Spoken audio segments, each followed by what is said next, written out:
欢迎来到巴巴娱乐呀频道，请订阅频道，所以大家不要错过当天最热门的新闻。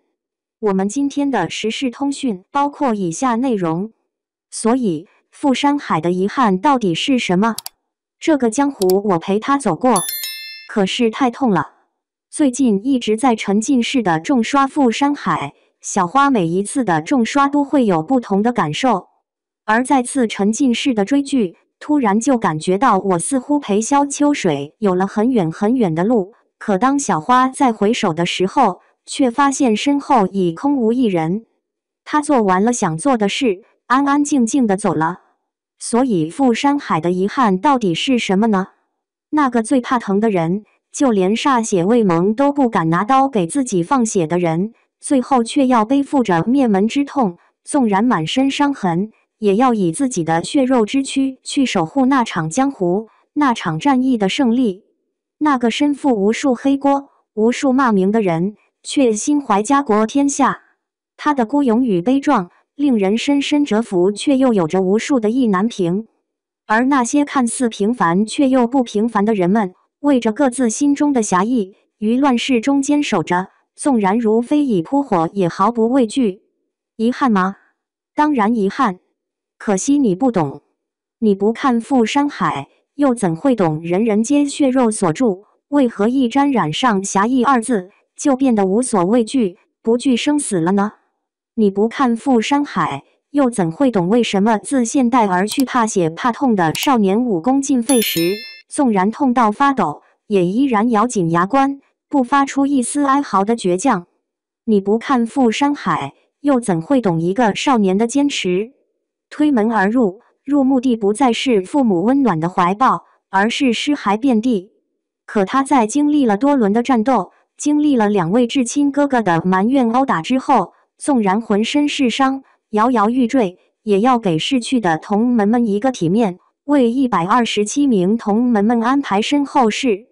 他凭自己的信念打破武林各派系之间的隔阂，将众人之力凝聚在一起来抵抗外敌，却会因内心的自责，给自己套上了牢牢的枷锁，在梦中都分不清是梦还是现实。而他明知忘情天书第15层的代价是什么，却仍愿为救吴将军抵御外敌入侵而不惜耗损自己的元气，以致后期自己经脉枯竭，再难回天，于一片欢声笑语的庆功宴中悄然离去。都说他是小心翼翼的来，做完了自己该做的事，又悄悄地走。他那么乖，又那么懂事，这样的人，又如何不让人意难平？而你不看傅山海，又怎会懂心怀家国天下的人是什么样子的？纵然背负满身的骂名，可他依然坚守着心中的道义。他的心中，黎民百姓在前。为了百姓，他甘愿饮下上位者一杯又一杯的毒酒。他人误解任他误解，他人猜忌任他猜忌，知作于天下有益之事。可正是这样的正义之士，却因种种庙堂猜忌与奸人之计，死于救人的路上。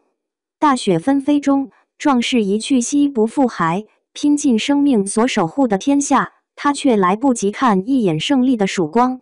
这样为国为民的英雄，又如何不让人意难平？你不看傅山海，又怎会懂这个江湖不只有刀光剑影、把酒言欢与快意恩仇，亦有少年于绝境中长成的风骨。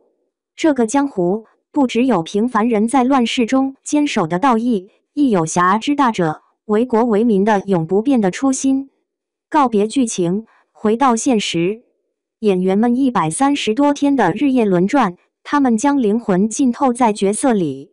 这是大家从晨光熹微到繁星满天的坚守，是一字一句对人物的揣摩与分析，更是将自己的身心完全进入那个江湖的孤注一掷。在我们看不到的地方，是熬红的双眼，是布料之下因打戏而来的一块块青紫。可他们脸上挂着的，却是对于角色毫无保留、最纯粹的赤诚。这份赤诚在迎来了剧中胜利的曙光，走出那场江湖之后，却遭遇着另一场江湖的围剿。当倾注了所有人心血的作品被曲解、被抹黑、被当成舆论的靶心时，为作品努力过的台前幕后的工作人员们，他们该有多痛啊！又或许，对于萧秋水来说，他所面对的江湖险恶于尔虞我诈，于剧外的我们来说，更像是一场盛大的隐喻。而有那么一刻，这份倾注了无数人心血的作品照进了现实里，通篇不提遗憾，字字句句却皆为遗憾。这个江湖，我陪他走过，可是太痛了。赴山海的遗憾，是从始至终都在流淌的疼。那种疼，不是刀剑加深的伤，不是血流成河的惨，而是一种深入骨髓、化不开的无可奈何。命运如此，人心如此，江湖更是如此。萧秋水一生都在赴约，赴家国之约，赴师门之约，赴命运之约。可他唯一没能赴成的，是自己的幸福。那个曾经怕疼怕血的少年，原本只想平凡的活着，却被命运推上了山海交织的浪潮，成了所有人寄托希望的那个人。他从一个惶恐的少年，成长为背负天下的英雄。可是英雄并非天生，而是被逼出来的。每一步成长，都伴随着失去。兄长的责骂，同门的误会，至亲的离散，朋友的牺牲，他把所有悲伤都吞进喉咙，用一身伤换来天下太平。他明知道修炼忘情天书第15层的代价是生命，可当战火燃起，敌军压境，他依然毫不犹豫。那一刻，他早就不再是怕疼的少年，而是将家国放在心头的男子汉。他不为成仙，只求无愧于心。所以赴山海的遗憾，不只是萧秋水的死，而是他懂得太多，却得不到半分善待。世人记得他的胜利，却忘了他也不过是个凡人。他不是天生的救世主，他也会怕，会疼，会孤独。可偏偏这个懂得所有痛苦的人，仍选择了赴山海，赴尽人世间的劫难。当庆功的笑声响起，他却悄然离去。那一刻，仿佛整个世界都静止了，没有悲壮的配乐，没有眼泪的告别，他只是安安静静的走出了那个被血与火浇筑的江湖。那样温柔，那样克制，却又让人撕心裂肺。他走的时候，没人知道他已经经脉枯竭；他笑的时候，没人知道他早已心如刀割。他是那种只为天下苍生，不为自己求生的人。这才是赴山海的最大遗憾。所有人都得到了救赎，唯独他没有。可这部剧的遗憾，不止在剧中，剧外亦然。那些在风沙中拍戏的演员，在寒夜里吊威亚的替身，在镜头背后默默调光调色的工作人员，他们为这场江湖倾尽所有。他们的赤诚，他们的坚守，本该被理解，被尊重。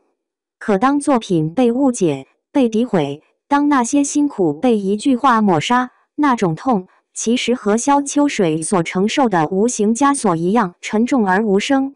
赴山海的遗憾，是命运的荒诞，是善恶的模糊，也是理想与现实之间的残酷落差。它让人看到了英雄的血与泪，也看到了芸芸众生的渺小与伟大。有观众说，我陪他走过江湖，可是太痛了。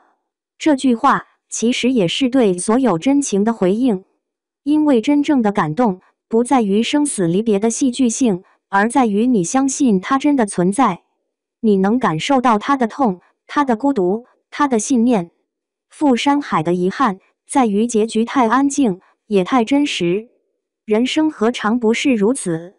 我们努力去守护，去拯救，去成全，可最后发现，所有的山海都已走过，唯独身边空空。可是，就算如此，我们依然感谢有萧秋水这样的存在。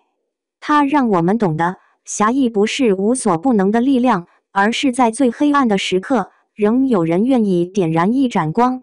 这个江湖，我也陪他走过，走过了孤勇，走过了诀别，走过了理想与信念的边界。而当他消失在漫天雪中，我知道，遗憾从未消失，它只是化作风，吹进了每一个相信侠义的人心里。